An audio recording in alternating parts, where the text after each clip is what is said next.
ஒரு வயதான முதிய பெண்மணி அவருடைய செக்கை பேங்க் கேஷியரிடம் கொடுத்து எனக்கு 500 ரூபாய் பணம் எடுக்க வேண்டும் என்றார். உடனே அந்த பேங்க் கேஷியர் பெண் அந்த முதிய பெண்மணியிடம் 5000 ரூபாய்க்கு கீழே தொகை எடுக்க வேண்டும் என்றால் நீங்கள் உங்கள் ஏடிஎம் கார்டை பயன்படுத்தி எடுங்கள் என்றாள். உடனே அந்த முதியவள் ஏன் என்று கேட்டார். உடனே அந்த பெண் கேஷியர் சற்று எரிச்சலுடன் அந்த முதியவளிடம், இது தான் பேங்க் சட்டம், வேற எந்த விஷயமும் இல்லைனா இடத்தை காலி பண்ணுங்க, உங்களுக்கு பின்னால் நிறைய பேர் வெயிட் பண்றாங்க என்று கூறினாள் சற்றே கடுமையுடன்.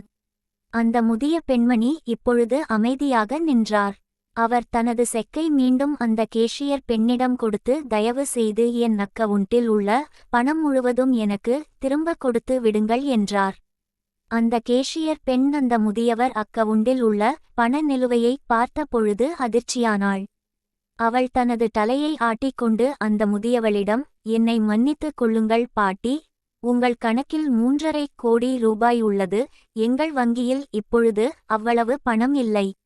எனவே தாங்கள் தயவு செய்து நாளை ஒரு நேரம் ஒதுக்கி வர இயலுமா என்று மிக பணிவோடு பவ்யமாக கேட்டாள். உடனே அந்த முதிய பெண்மணி, இப்பொழுது நான் எவ்வளவு பணம் எனது அக்கவுண்டில் எடுக்க இயலும் என்று கேட்டார். உடனே அந்த பெண் 3 லட்சம் வரை நீங்கள் எடுத்துக் கொள்ளலாம் என்றாள். உடனே அந்த முதியவள் அந்த பெண்ணிடம் 3 லட்சம் ரூபாய் தனக்கு வேண்டும் என்று கூறினார். அந்த பெண்ணும் 3 லட்சம் ரூபாயை வேகமாக மிக பணிவுடன் கொடுத்தாள்.